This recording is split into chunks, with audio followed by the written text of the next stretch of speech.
Hello, my name is Ekta. I am the lead of design and user experience in Mapzen.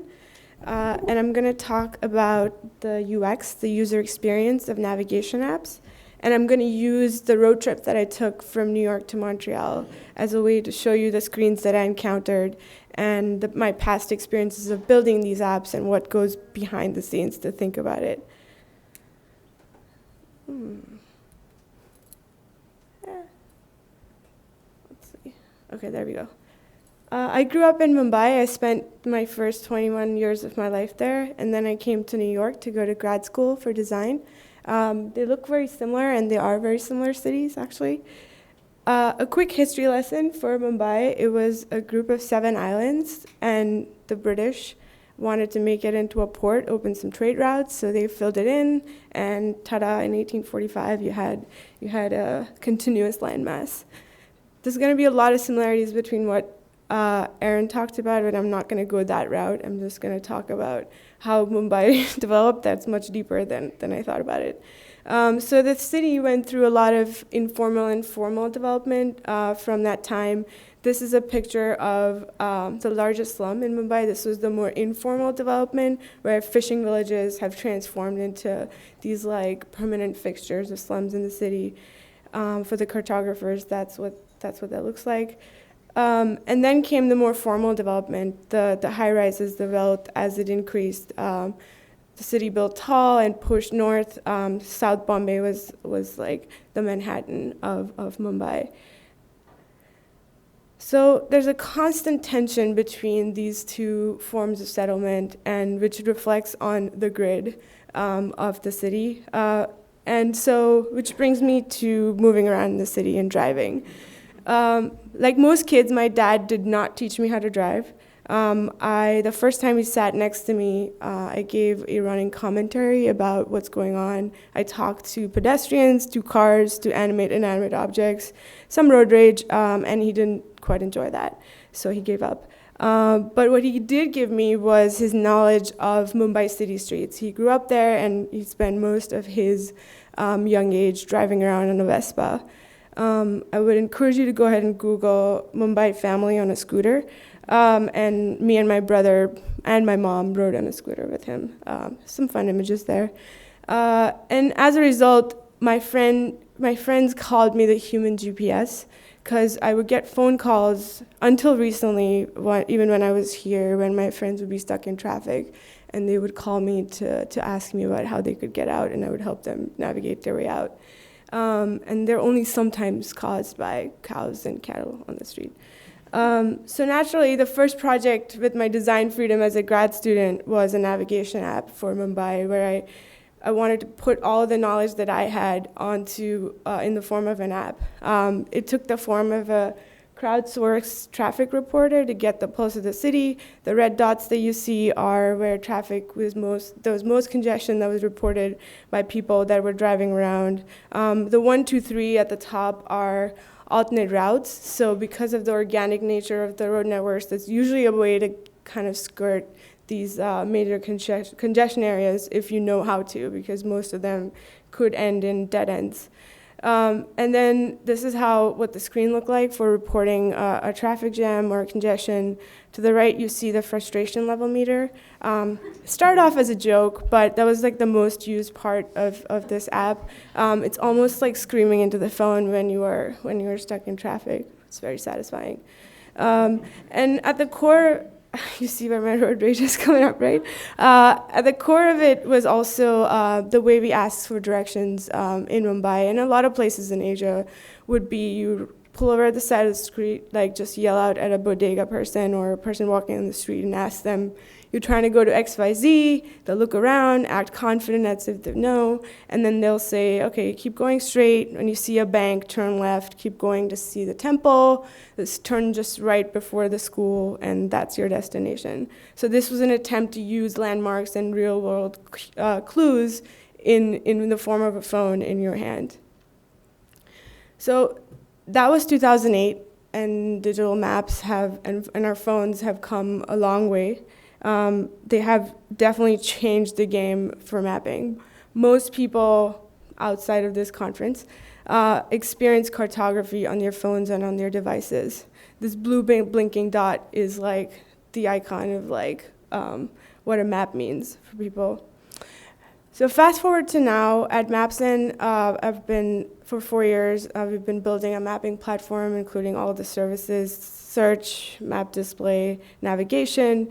And so we've attempted 2 times to put all these services together and make them work together and made 2 navigation apps.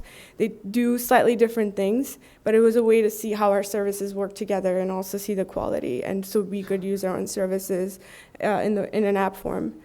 So which brings my grand total to 3. I have made 3 navigation apps, so you have to trust what I say. So what I'm going to do now is the road trip that I mentioned earlier. I'm going to talk about some of the key screens that you would encounter when you are driving and try to give you a little bit behind the scenes of what goes on to think about those screens and how they come together in terms of the design. And I have examples from all of the popular apps that you know and love. So staying true to the talk, the road trip, lots of fall leaf peeping. Bought and opened my first Slim Jim. It took me 5 minutes, embarrassing. Essential road trip food, for you who don't know. So the first screen is where am I? The simplest thing that the maps in our phones do is show us this blinking blue dot. It just is something that we've learned to expect every time we open any app that has a map on it. And what it does is immediately places you in space, and it gives you a feeling of security and a license to explore what's around you. Cartography in these things has like evolved to tell you where the density of restaurants and shopping and things are, so you know when you go to a new place where you can and cannot go right away. So where am I and what's next are going to be the 2 questions that are going to come up again and again in this presentation, because those are the 2 most important questions when you are navigating. So the next thing is color and contrast. Accessibility, I know a lot of people in here care about that, but when we design maps that fit in the context or like become part of another application and things get drawn on top of it, it's hard to think about what will be showing on top of it and design for that. So the blue color that seems to be a common thread in all the navigation apps that you know and use is for a reason, because it's one of the most easiest color to have accessible and contrast with whatever is underlying. On the left, you see when we started Eraser Map, we tried the green, which was more on brand, and it failed a lot of the colorblindness and accessibility tests. So despite my design desire to look different from Google, we did end up have to use the blue because that ended up working well. And here are some more screens where you see that in different zoom levels and screens. Zoom and tilt. So this is, animation has kind of helped these 2 transition really well in our experience and made it fairly seamless. Distance and speed are like the 2 most important factors that help inform how little or how much of the map you see. So if you're driving on highways and you're going fast, 65 miles an hour, you see more of the map in front of you, and the map usually tilts to give you a sense of perspective as if you're just looking out of the windshield of your car. And you see that much because at that speed, it takes you longer to make a change. So for safety reasons, you want to see more ahead of you so you can anticipate a change. But when you're doing 15 miles an hour, you don't need to see that much ahead of you. You want to see closer because the turns are closer. So while we were building Open, we did a bunch of tests on like how much we wanted to zoom in, how quickly, and a lot of times it's jarring if you're just adjusting to the person's speed, because you could accelerate and get immediately hit by a traffic jam, so the in and out will really cause a lot of stress. So we ended up settling on last 3 recorded speeds and averaging those out and kind of smoothly animating between the 2. And then you see here on the left, when a change is approaching, more and more apps are being better about labeling them even better, so you have high confidence in whatever change you're making, it's the right thing, because a wrong thing it's not okay anymore. So if you're used to driving with a passenger especially, you're often saying, okay, I did that, now what happens? Now what do I do?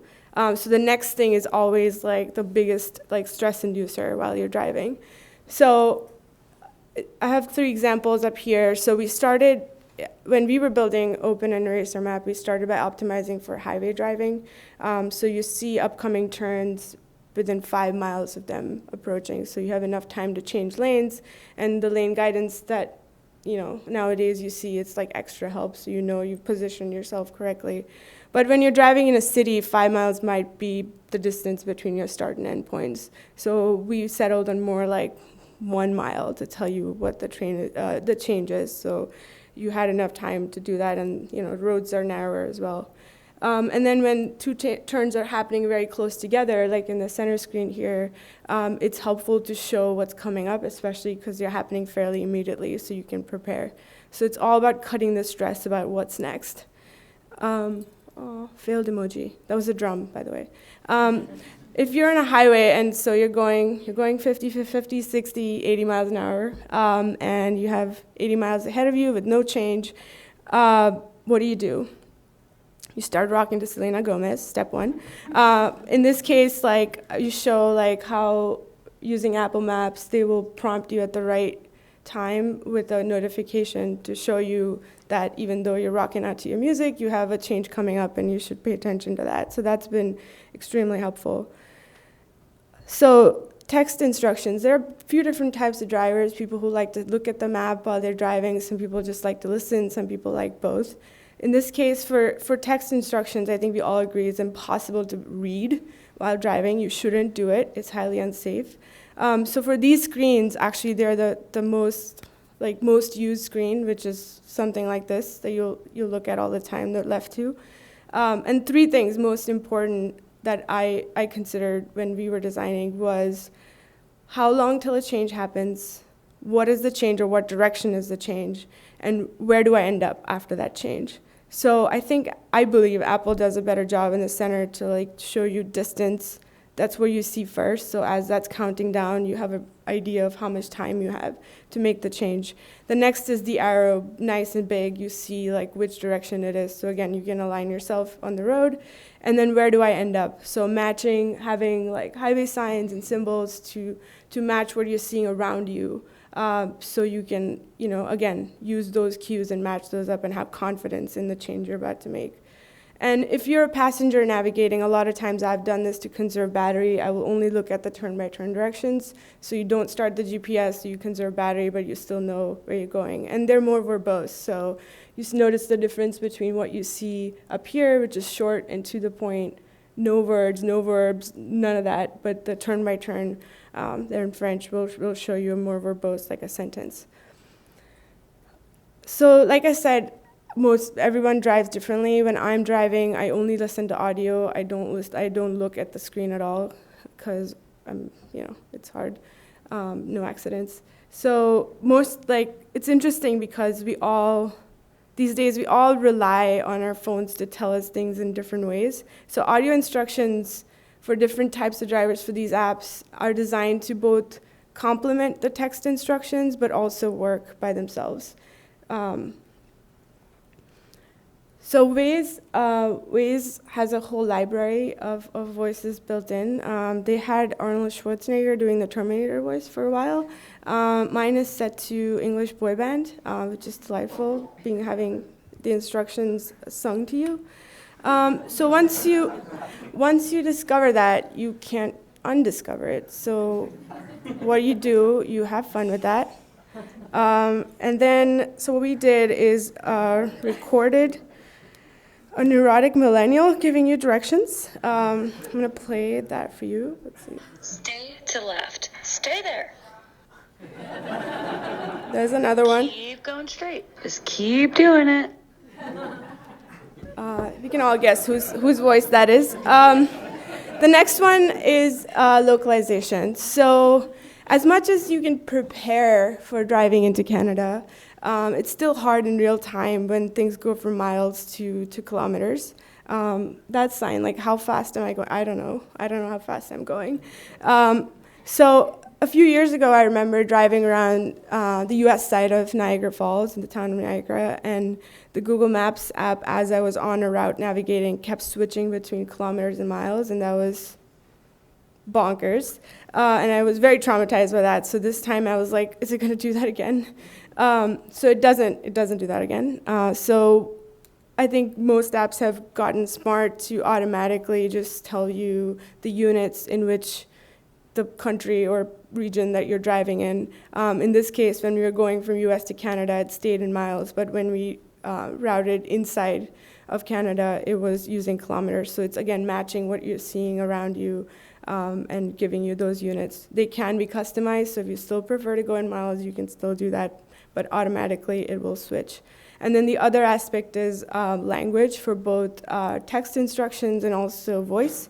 So you can customize the language, a special Canadian French option there.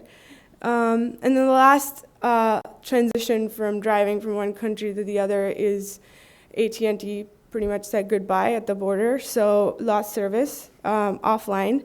So on the left here, you see Eraser Map. At Mapzen, we've been working hard on offline mapping recently, which will be coming up soon. But Eraser Map worked fine till I missed a turn, and it wasn't able to reroute me without any service.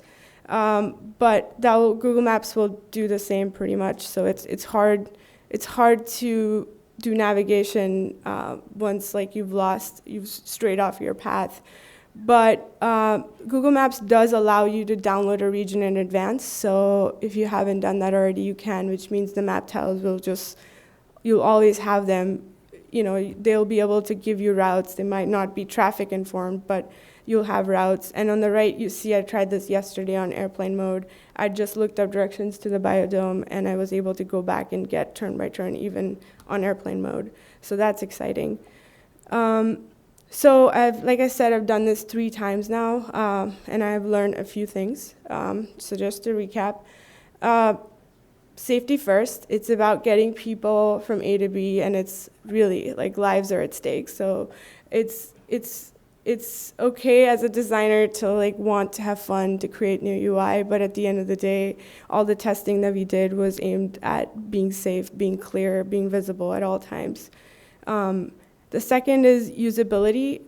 So again, it's very exciting to follow trends, add a lot of design flair and icons and things on the screen. But the first and foremost is that people should understand what's going on and how to use it, especially if something's international, being able to decode what icons mean and what they should do to accomplish their task that they're trying to. The third is, most apps I've designed in the past, it's all about engagement, like how do you get people to swipe and, share and spend a lot of time staring at the app. But navigation is different, especially when someone is navigating. The success of the app is when someone has to do nothing. When they're on a route, they're driving. The success is that you don't have them press any buttons or engage with the UI at all. The next one is there's no one size fits all. I know everyone in this room has your own preference of which app they use. You probably use a different one for driving, for biking, for walking, for transit. So the apps that I talked about are purely focused on getting from A to B, and they're very the optimized route from A to B in terms of time and distance and fuel and energy and whatever else. But it's not for the best route, and the best route means different things for different people. So it's fine if one app doesn't do everything, but you have to focus on one of the things. And the future is exciting. I'd like to be here another 10 years and talk about what navigation looks like then, because driving is changing. People, the way we drive is changing. Spaces are always evolving. And with self-driving cars, automated vehicles, the landscape is going to change a lot. Once we take our hands off the wheel, I don't know if we want to look at maps anymore. Do we care about where we are? Are we just trusting the cars and our vehicles to take us where we want to go? Do we stop having an opinion and fights about which street to take? I don't know. I don't know what will happen, but it is exciting. Thank you.